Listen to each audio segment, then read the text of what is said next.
EA Sports. It's in the game.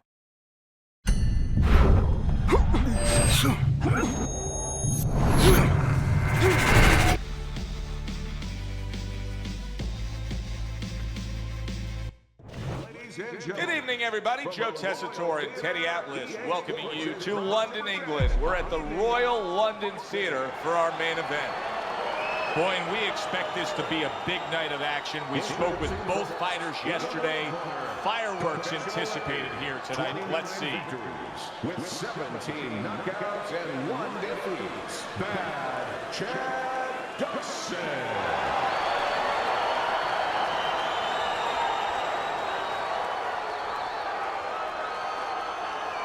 And his opponent across the ring with a record of 76 tries, with 68 knockouts and 5 losses, by way of Marshall, Big George Foreman.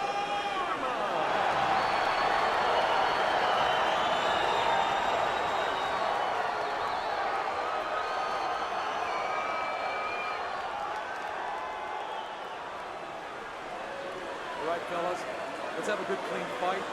Touch them up and let's go.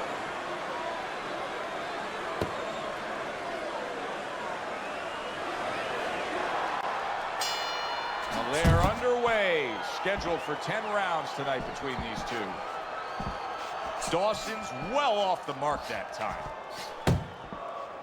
Well, there's an expectation of a spectacular ending anytime George Foreman is in the ring. Is that what you expect tonight, Teddy? Yeah, I do, on either end, because George Foreman, as much as he can end the night, he can have a night ended possibly for him, because as dangerous as he is on the offensive end, that is how vulnerable he leaves himself sometimes on the defensive end. He got hit right there, but he also gave one. Solid effort by Chad Dawson. Dawson's able to avoid that punch. Teddy, why is it in boxing that there are so many distinct styles that are defined by geography or culture or ethnicity, where we have a Mexican-styled fighter, an Eastern European, upright fighter, an American-styled fighter? Why is that? Because you are influenced by your surroundings, by the temperament of the people in your surroundings. Aggressive people, aggressive style. Very thoughtful people, people that are very cerebral, well, you're going to have a defensive style. You're going to have a very careful style. It's going to fit right in.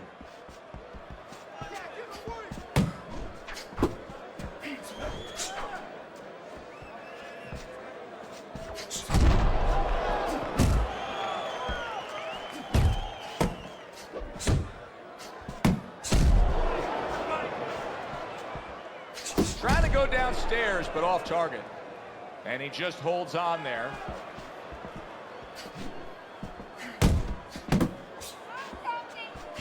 I like that step back right there. Just enough to be out of danger, but still close enough to then land the counterpunch. Well, that's what happens when you have that kind of experience. You're calm enough to know that range.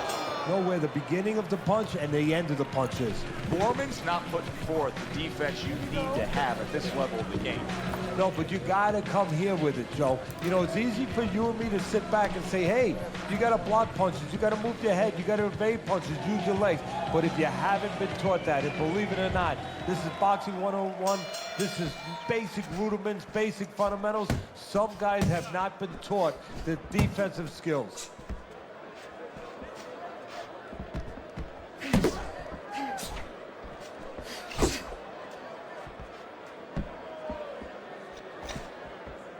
Good defense, just covering up down low. Chad Dawson's committed to that counter punching very early on here in this fight, and that can pay off as the night continues. Well, it's paying off right now because you see...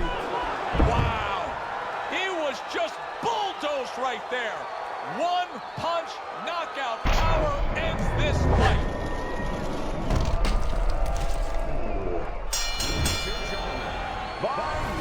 This fight was just meandering along, just kind of lingering, and then boom! Opening 3 minutes of this 10-round fight.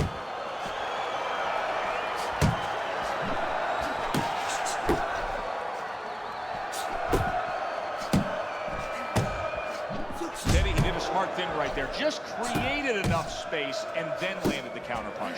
Looked like the will of the wisp, the old great Willie Peck. Made him miss, made him pay. Foreman's showing you that sublime skill right now with that two-punch combo. He took a shot, but he gives one of his own. A left hand scores. Dawson's doing exactly what you should to be a strong defensive fighter. You got to block those punches away. Able to defend and then go on the offensive. Teddy, you buy a ticket to a George Foreman fight. Clearly you want to see one thing. Yeah, you want to see a knockout, and you're going to see power. And you know you're going to see the ability to catch somebody on both ends, because as dangerous as Foreman is, and as intimidating as he can be on the offensive end, he can be exploited that much on the defensive end. He leaves himself open. That's a forceful jab by George Foreman.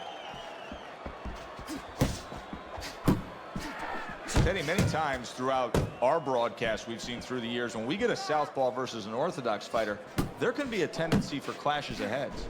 Yes, there can be, and also tripping a little bit. Sometimes they step on each other's feet.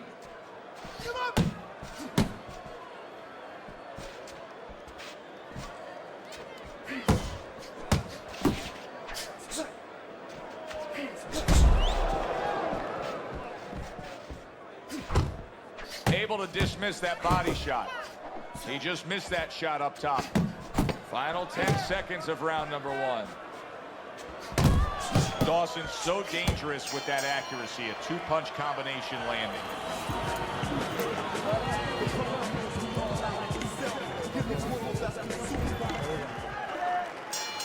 Here we go. Round two is underway. Downstairs with a right hand. Well-placed, well-timed combo up top. Dismisses his opponent's headshot.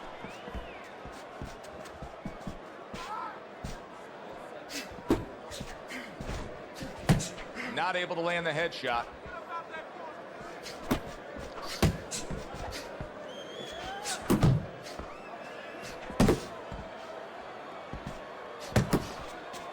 Dawson's just looking to get it done on the back end here, Teddy. Yeah, he is. He's just waiting to set a trap. You know, he's trying to get his opponent to walk in where he can make a miss and bang, spring it on him.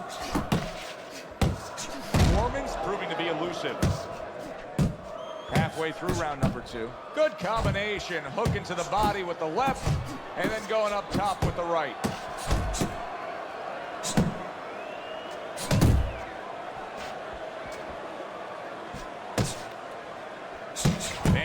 Body shot with the right hand. Got to try to do better than that. He missed with that hook. You see, he sits and waits and then strikes with that counter punch. George Foreman is always dangerous, but right now George Foreman is in survival mode after getting rocked. I think Big George just needs to tie up. He clinches when he gets to the inside.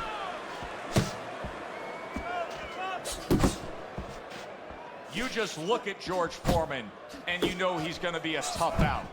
He was a tough out right there. He didn't go down. Dawson's combination punching working out well there. He landed 3 solid shots. Just 10 seconds to go here in the second round. What a great job. He gave one right back in return. Nice work by Chad Dawson. And we come to the end of the round, and he really got to his opponent that time, Teddy. He stunned him. He stunned him. He's hearing a little tweeting going on, a little singing from the birds in his head.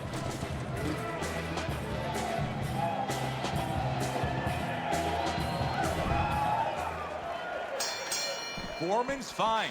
I'm looking at him starting this round right now, coming off a round where he was rocked, and I'm telling you, he looks perfectly good.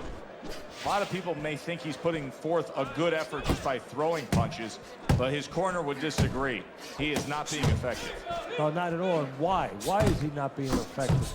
Because he's not thinking about what he's doing. He's just chucking punches. Foreman's back by. Did you see that? Oh, he goes down hard, and now he's got a real problem ahead of him. Plenty of time for his opponent to jump on him.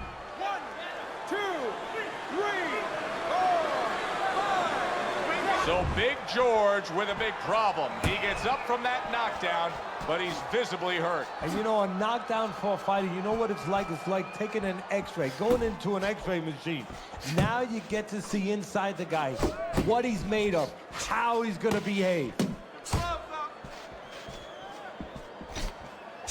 Gotta be accurate to send the combination to the body, and he does that. Halfway through this round here. Big George Foreman, originally from Marshall, Texas, where as a youth, Teddy, he was involved in a lot of street fights. I mean, he had a reputation as the kind of guy that you didn't mess with out and about. You know, we've had a lot of fighters that have come out that route. Boxing has saved, has turned a lot of young men who were in trouble on the streets, turned them into not only world champions, but, you know, world champions as people that could serve society. Foreman is one of those young men. Dawson's keeping his guard up very, very well. Teddy, George Foreman's hit by a big left hand. Oh, a big shot comes home for him. Not what we're used to seeing with Big George Foreman. Big George has been down more than once tonight. Will he continue?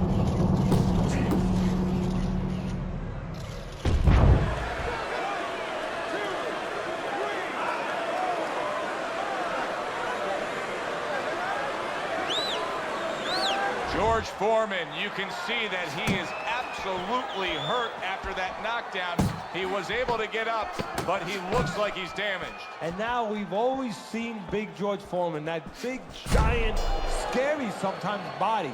Now we're having an x-ray inside of that body to find out what really makes George Foreman tick. How will he behave in this moment? He's been on target with his attack. Good, accurate punching as we begin round number 4 here, and he's up 3-0 on your scorecard, Teddy. Good counter-punching, and when you're counter-punching the right way, you're usually getting clean shots. He's getting them.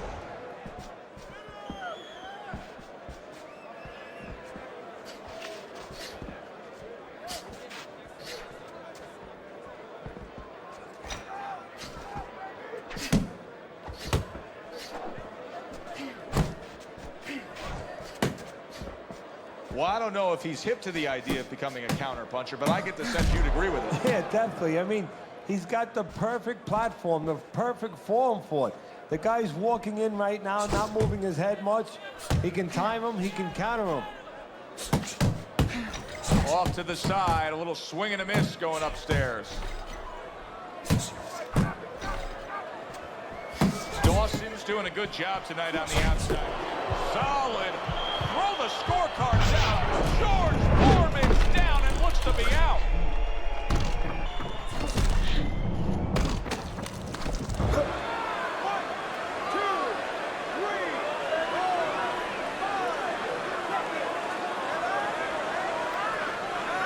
So Big George with a big problem. He gets up from that knockdown, but he's visibly hurt. And you know, a knockdown for a fighter, you know what it's like? It's like taking an x-ray, going into an x-ray machine.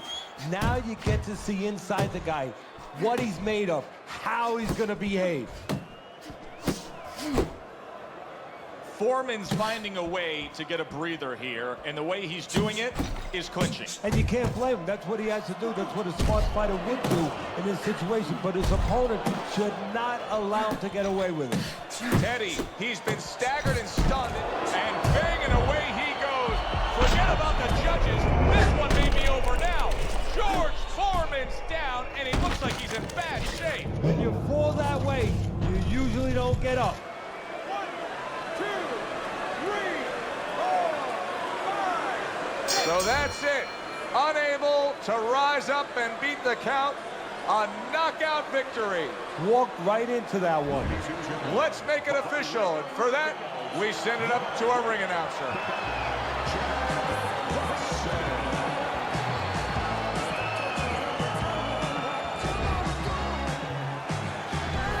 Dawson's fitting end to a very strong night for him. There is a business component to this game here, this boxing game. And the business component is, yeah, you got to win, but you want to win spectacularly. You want to get people interested, excited. He just did that. Good, enjoyable, entertaining fight it was. For Teddy Atlas, I'm Joe Tessitore saying thanks for being with us.